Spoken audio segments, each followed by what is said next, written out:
Welcome to the Coachful Coaching Leadership Podcast.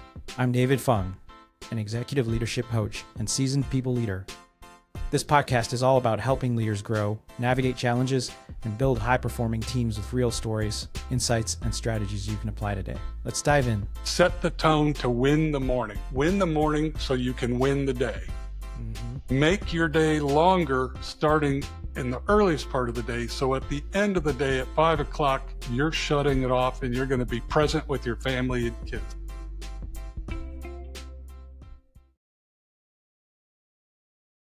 And welcome back. This is David on the Coachful Coaching Leadership Podcast. Today, I'm here with my friend, Dan Roberts. Dan Roberts is an executive coach and leadership strategist with over 25 years of experience guiding leaders through transformational change. And you're the founder of Impactful Performance, right, Dan? Yes, correct. And you're also the author of Optimize Your Leadership. So you developed a methodology called the C change model, SEA change model. So we're talking a lot about change management and leadership of people, and you help leaders thrive in disruption while improving their well-being. Now, Dan's work spans Fortune 500, Fortune 100 companies to startups, helping leaders shift from reactive to intentional, resilient leadership. Dan, welcome to the show. Did I do you justice there? Absolutely. Great intro. Thank you for having me. I'm thrilled to get to talk with you and have a good conversation today that I hope creates some good insights for your listeners. Yes. So before we get started, when we're in the proverbial green room talking, we talked a lot about change management. And you do a lot of change management in people's lives and people's leadership. But we were also reflecting on just some of your career. You did a lot of change management at various organizations. And I was saying, like, I do a lot of change management in my day job with people using one software system, going to a new software system. And no matter how bad the old software system is, people don't want to change. And it's the devil they know. And with that, I do want to talk about, how do you help leaders? Well, you know what? You were so right when you say it's a devil they know. They say change is hard for a reason. Change is not an easy thing. And we used to talk in the change management world. It's not rocket science, but it's hard because you're dealing with human nature, human behavior, politics, bureaucracy, insecurities, emotions. So many different things come into play. So many organizations, they focus on the technical side of the change. They're putting in as you say, a new SAP system, or they've been acquired by a company and they have to mold their systems together and or their cultures. But the really challenging part is getting the people to come together and be on the same page and feel comfortable about the change, feel like they can grow through it instead of go backwards and retreat and hide in the corner.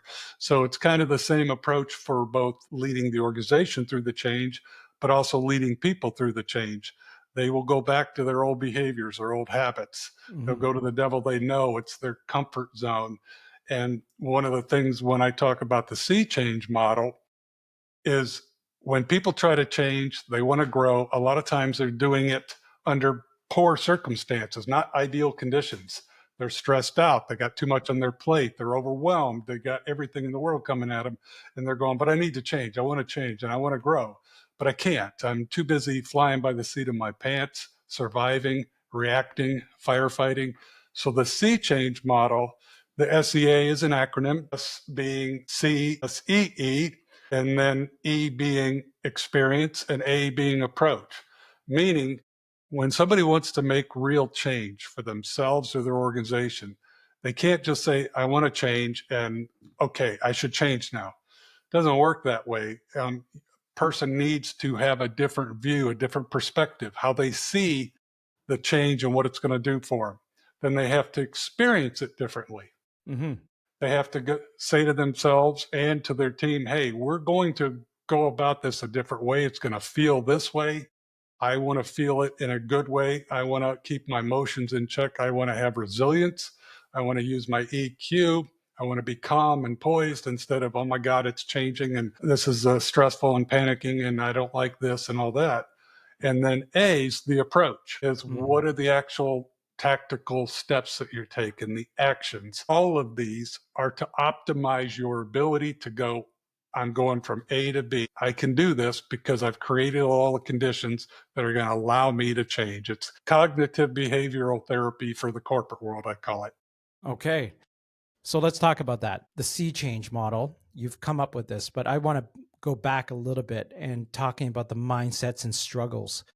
You've dealt with a lot of Fortune 100 companies all the way to small startups. What do you see is a pattern in terms of how these leaders in these companies, in terms of how they thrive, but also how they struggle in times of disruption? I would guess that if I were to look back at all the projects I worked on, different companies, the number one issue tends to be, and there's all kinds of issues, as you know, Hmm. but when you talk about what leaders go through, and specifically the top leaders, is misalignment.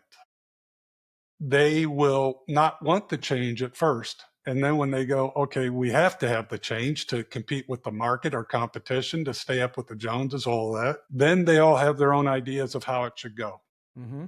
And they have their different agendas and priorities, and there's different messaging.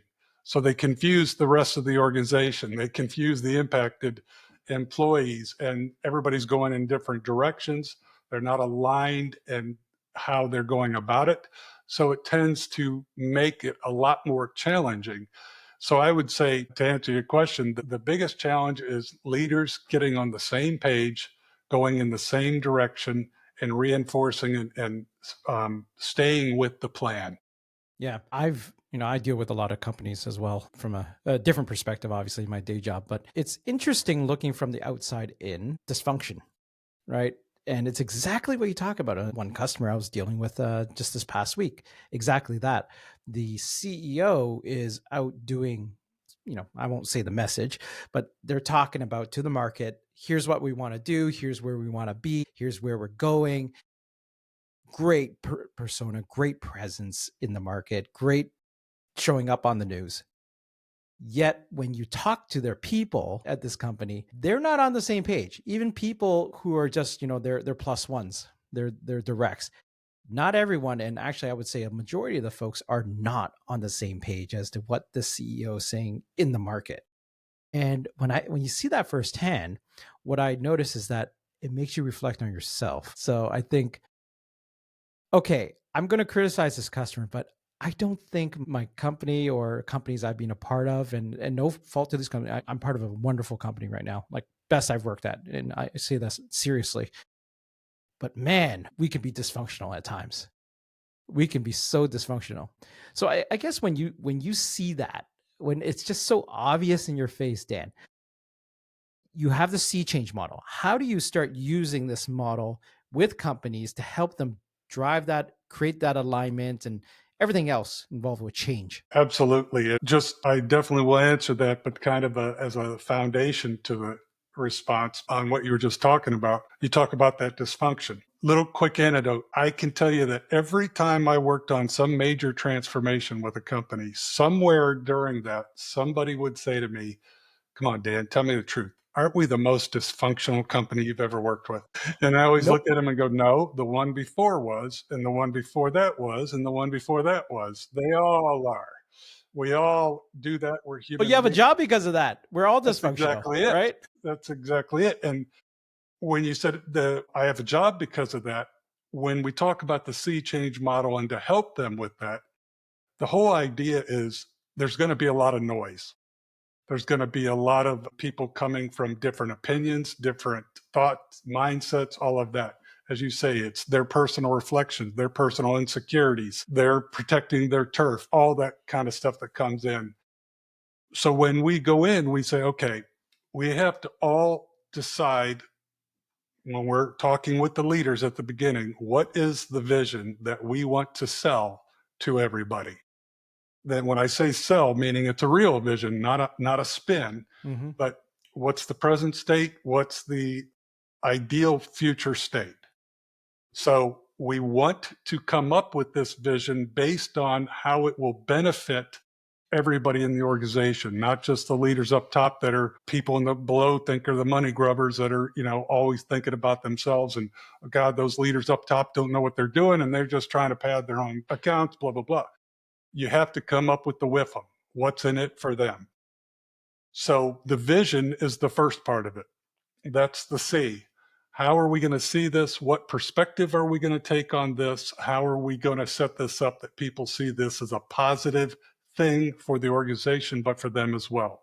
Mm-hmm. That's the first step on getting them on the same page, is don't sell them something they don't care about and that they feel is going to hurt them and take them out of their comfort zone. You've got to find ways to show them this is going to be growth for them as well and benefit them.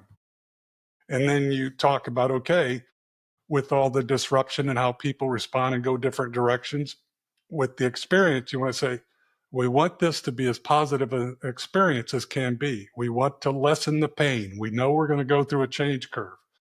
But what are we going to do to make all our people feel like we're here for them, we support them, we're not going to beat them up if they don't know how to adapt to this quickly. We're going to give them proper training, the proper support, the proper tools. We're going to communicate consistently on that message of that vision. So we're going to keep reminding them, this is why we're doing this. This is why it's important. The why is always big because the emotions come into play when they don't have a reason for why they should do this. Yeah. And then we say, okay, and we're going to take you through a structured, step-by-step, not overwhelming, not too big. We're not going to eat the elephant all at once. We're going to do it step by step and let you come along with us. You're going to be part of this. You're going to have ownership. You're going to have engagement. You're going to have accountability. It's not going to be us just throwing stuff at you left and right, overwhelming you and making your life harder and harder because you already feel like it's too hard. Yeah. We're going to make it so we're taking actions and action steps that make sense to you that aren't too big. Okay. So this is really like, this framework is about how you communicate this change. It's execution too. I acknowledge that, right? But it sounds like it's a lot of how you also communicate this change to people as a leader. So see, like, this is what I see. This is the vision. Here's why we're doing it. Here's what's in it for you. Am I right? Correct. Here's the experience I want you to have as we're going through this change to this new world. And then the approach, here's actually the tactics we're going to take to execute on this. Is that correct me if I'm wrong? Yes. Yeah? Okay. So that's the sea change model. I do want to talk about your Optimize Your Leadership, your book. Mm-hmm. And you emphasize a lot about the link between leadership and personal well-being. And I'm passionate about this topic because we talk a lot about this on this podcast. It's not just about the mindset of a leader also needs to take into account the whole person and how you're taking care of yourself so that you can take care of others. So optimize your leadership. You talk about well-being and leadership. What is that connection and what makes it so important? Sure. I like to use the analogy. I call it the oxygen mask theory. Anybody that's gone or flying, they go onto the plane, they're taken through the safety procedures and they say, put your oxygen mask on first before you put it on your loved ones. The reason being is if you're knocked out and unconscious, how can you take care of them? Mm-hmm. Make sure you're good before you take care of them. And in leadership, one of the things I've seen over and over with my clients is how many of them are stressed out, overloaded, putting out fires all day, dealing with constant problems in a constant reactive survival mode. Mm-hmm. So if I almost guarantee you that if I asked each one for a correlation, how good are you doing at coaching your team, at developing your team, at growing the team? It's always, well, I want to, I just can't get to it. We're too busy we're just trying to get through each day and each week. Mm-hmm. And I want to, and I know they tell me to up above, but they're not being realistic up top because I'm getting all this thrown at me. So the first thing when I talk with my clients is optimize your own situation. Mm-hmm. So you can be healthier, happier, more focused, more intentional, more strategic. Set your situation up, put your oxygen mask on first, optimize how you're going to approach the day and approach your work. And then you can have the time, the creativity, the innovation, the energy, and the vision of how you're going to help your team as well. You're going to have the time to say, all right, let's talk about how I can grow each one of you. Here's how I'm going to support you. Here's how I'm going to set you up for success. So in previous episodes, we've talked a lot about that. Like what's in your locus of control, right? There's locus of concern, and then what's in your locus of control. But I'm interested in this part of that question is, when do you know it's time to just say, screw it? Like, I've tried everything that I can. It's time to leave this situation. Yeah, that's a $10,000 question. And the defining line that I always throw out is, when you've done everything you can to optimize your situation, but you're still going backwards. You're in a culture, you're in an environment that you don't feel like it's fit for you, and it's draining you and pulling from you. The thing I always like to say is, leaders will have to sacrifice all the time. But when they sacrifice constantly, on and on and on, and they're dealing with constant bad culture, bad support, bad leadership, that they've moved from sacrificing to suffering, it's time to say, I need a different place that can stimulate me again and let me start growing again and moving forward. Because there's a certain point where you hit the law of diminishing returns. Yeah. Okay. And when you've done everything you can and you're still going backwards because of all the things you can't control or just too much, that's the time to move on. Okay. So I'm going to move backwards from that question now. We went to like the scorched earth. Okay. Like, screw this. I'm out of here. And you've done everything you can. So the natural question is, Dan, how do I know if I've done everything I can, or I've done enough? I've tried enough. How do I know that? Well, that's why I like to use the word optimize. I talk about optimize how you lead, maximize what you achieve. And when you have done everything that I consider what optimizing means, if you've created as good a situation for yourself and set yourself up to be the best leader you can be, you know that you've positioned yourself as possibly the best way in the best conditions, and taken the best approach and tried everything possible and going, I've run out. I have optimized it the best I can. I've controlled everything I can control. And it's just a losing situation. This is a sinking ship for me. That's when you go, time to move on. Okay. So define optimize. Sure. Define optimization as creating the best possible conditions for you to have a chance to succeed. And that means being a strategic leader, not a reactive leader. It means strong time and task management. You're going in a very productive, efficient, poised, intentional way where you can be focused, you're feeling energetic, you're feeling stimulated, and you've been able to position your team, set your team up. When I talk in my book about optimizing your team, there's optimizing yourself, then setting up your team. That means using your team, empowering them instead of you doing all the work and doing all the stress. Sharing the wealth, sharing the responsibility, the accountability. You've built your team to self-manage. You're not managing, you're a leader now. You're a strategic leader. You're not a reactive manager anymore. You've set it up that the team's taking care of the day-to-day.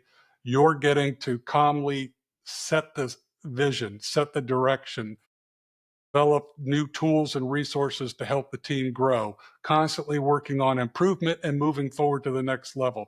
When you are at that point to where you're going on Friday night at 5:00, that was a good week's work. That was productive. It was efficient.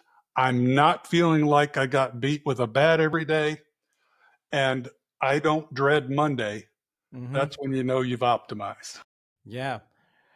I plus one everything you said there because I've emphasized to a lot of leaders that I've worked with is it, that very often I'll be in a one-on-one, and especially a newer leader, and I go, "How's it going? How's the week?" I'm like, "Oh my God, so much. I'm doing so much."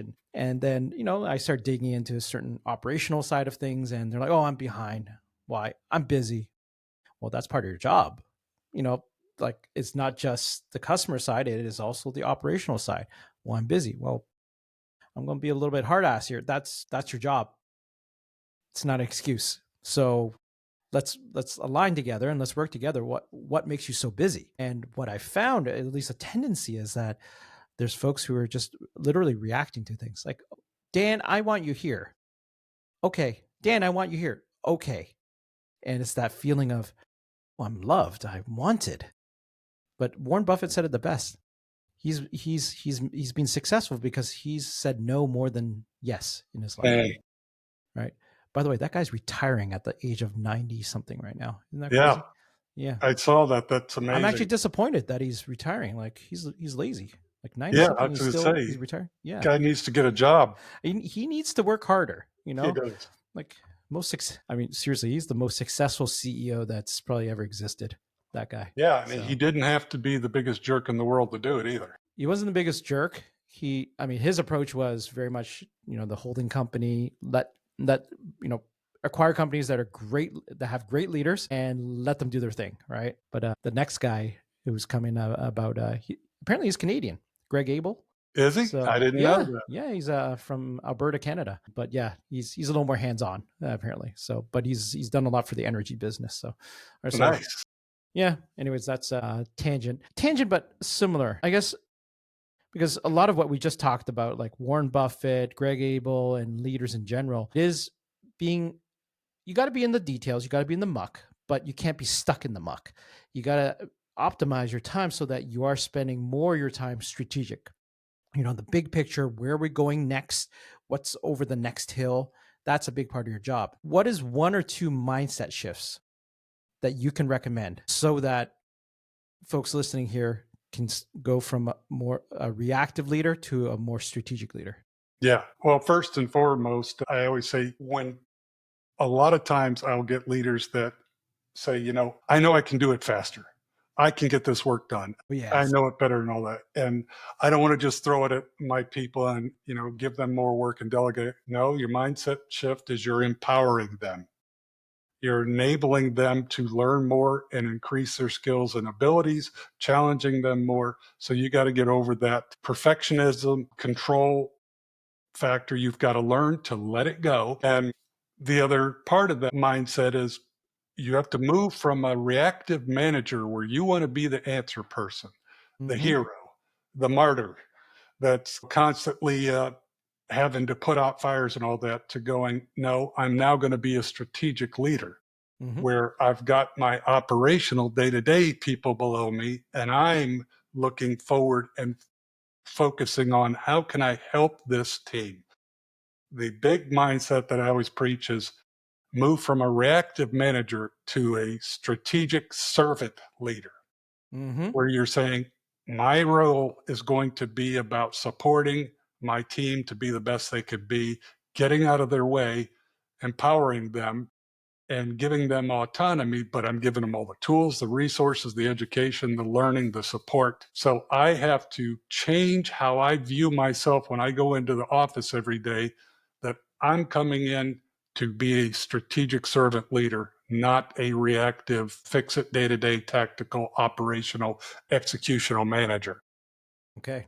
So I will dig in one more piece of advice from you then is, what is one thing someone can do tomorrow to become more of a servant leader? One of the things I firmly believe in, as you asked about the optimization and what I consider the definition of it, one of the things I consider a big aspect of it is you cannot optimize how you lead until you have the ability to lead without being hit from 5 million directions and doing 12 million things. So to do that, you have to create space in your day, in your calendar, and in your mind. And I know when you hear me say in your day and calendar, people might go, isn't that the same thing? A little redundant there. No, what I mean is people that get up later and rush off to work and they're flying into work and they're stressed out and all that. And they're always running around going 100 miles an hour. Get up an hour earlier. Set the tone to win the morning. Win the morning so you can win the day. Mm-hmm. Make your day longer starting in the earliest part of the day. So at the end of the day at 5 o'clock, you're shutting it off and you're going to be present with your family and kids. That's one thing. The other part of it is creating space in your calendar is going, okay, I do 17 meetings a week. I'm taking it down to 8. Mm-hmm. I don't need to be at 9 of those. Yeah. Different things I can do to create space in my calendar. I'm going to start saying no on this. I'm going to no longer take this work. And I created a tool. I call it the time and task optimization tool, Mm-hmm. where if you go through and do an inventory of all the non-value things that you're putting all this time and energy and stress in, because people will say that all the time, but when you ask them, so what's causing all that? Well, it's just busy. My job is crazy. It's just what I do. Okay, we got to call these out, because when you create space in your calendar where you have more openings where you can go, I can sit here and think about an innovative new way we can have this process that's been slowing us down all the time. Mm-hmm. New tools that we can bring in, whatever. And then when you calm down your day, you're calming down your mind. You're getting a little more calm, poised, focused. You get clarity. You start to be able to think of new ideas, greater improvements for the team. Everything starts to open up for you. And it's just not me saying that. When I've walked my clients through it and we take them through that inventory and we say, let's slow down to speed up. Let's quiet the mind, quiet the body, quiet the mouth. Instead of being the one that has all the answers, that's talking to everybody all the time and all that, go into it with, hey, I'm going to seek first to understand, then to be understood. I'm going to talk less. I'm going to go to less meetings. I'm going to say yes to less things. I'm going to create more space in my day. I'm starting to quiet my mind, my body, and my mouth. And I'm also creating space in my day, in my calendar, in my mind. When you do that, you start to find, like I say, everything starts opening up. You start to get more clear on things. You come up with greater ideas. You get more creative again, Yep. and it becomes fun. Yep. Amen to that, I say, because the comment I will make there is that I think there are many work environments that reward you with hustling from one thing to another, to be everywhere, doing everything. And even, the rewards and incentives that are with organizations reward individuals who do that as well. And so part of what you are advocating for, which I absolutely support and I advocate for in my leaders, and it could be sometimes counter to some parts of the organization, it's that you need to create that space so that you can find something to run hard at. And that's what I say. Like, I like if that. you create that space to think, I've thought of my best ideas on walks. There's something about walking, no headphones, just walk, right? Walk in nature, walk on the street. I don't care, just walk. But I've come up with my best ideas there. When you create that space and you refine that idea, what I find is then I know what I want to run hard at. And then I'll run hard at that idea and execute on that idea. And yeah, my calendar will be filled. But once I'm done, we refine, I pass it off to, like, I'm in a position of privilege here as a leader. All right, delegate that. I move on to the next thing, right? But you got to create that space. And if people don't know how to, I think that's a great opportunity to engage some folks like yourself, engage yourself with an executive coach or whatnot. These are folks who've been through the muck and, have seen this stuff and can help, right? Yeah. And Yeah. just to piggyback on that, I firmly believe multitasking is dead. Yeah. That was the big thing. Everybody wants to be a multitasker. And I know kids today can do 12 million things at once while being on 12 social media. They absolutely suck. I have a teenager, so. Yeah. Do one thing well and move on to the next thing, like you say, and you'll get greater focus and be able to go at things hard. But I get it. You're working in environments where it's hard to do that. That's where you got to have the courage to go, this is how I'm working, Yeah. And there's a way to toe the line and play the game well, but also maintain your sanity. Good way to put it. So with that, Dan, I always ask this question as the last question to all of my guests, and it's a closing tradition here. What is a question I haven't asked you, but I should have asked you in our time together? Wow, that is a good question. I haven't heard that. I think the question would be, what is it that you've seen as the number one issue for why so many leaders aren't able to grow and change and become the best leaders they can be and hit their potential? What is the number one issue that inhibits leaders from being great and reaching their potential? The ability to have the courage of their own convictions to say, I'm going to change this, to be intentional and strategic and say, I'm going to have a strategy, a plan, and be intentional about this, as opposed to, I will get to it when. I will get to it when. And that's one of the great things coaching and other things like that provide people. It forces them to slam on the brakes for a little bit and go, let me think about this and actually strategize and think intentionally and come up with a plan that I'm going to follow that sets me up and optimizes me to finally change my career, my situation, whatever, and move myself forward. Excellent, Dan. Amen to that again. Thanks. Well, Dan, pleasure having you here today on this podcast. If people need to find you, what's the best way to get in touch? Absolutely. I appreciate that. My website is impactfulperformance.com, and my email address is dan@impactfulperformance.com. And of course, they can see me go to my profile on LinkedIn, Impactful Performance. And I have my book, Optimize Your Leadership, an impactful and healthy way to lead in the new age. And if someone goes to my webpage, they can download or click on the link and get the tool that I talked about, the time and task optimization tool. And when they go through that, they can see there, it's got my contact information on that as well, if they need some help, like you say, in creating that space and taking that intentional step. All right. Well, thank you very much for that, Dan. And with that, we are closing up for today. So Dan, have a good weekend, and thank you for joining us today. Thanks so much for having me, David. I appreciate the conversation and great questions. It's been a pleasure. Thank you. All right. And for everyone listening, thank you very much for hanging on here until the end. And we'll see you next time on our next episode of the Coachful Coaching Leadership Podcast. Bye, everybody. That's a wrap on this episode of the Coachful Coaching Leadership Podcast. I'm David Fung, and my mission is to help leaders grow, lead with impact, and build thriving teams. If you found this valuable, subscribe, leave a review, and share it with a fellow leader. Until next time, keep leading with purpose.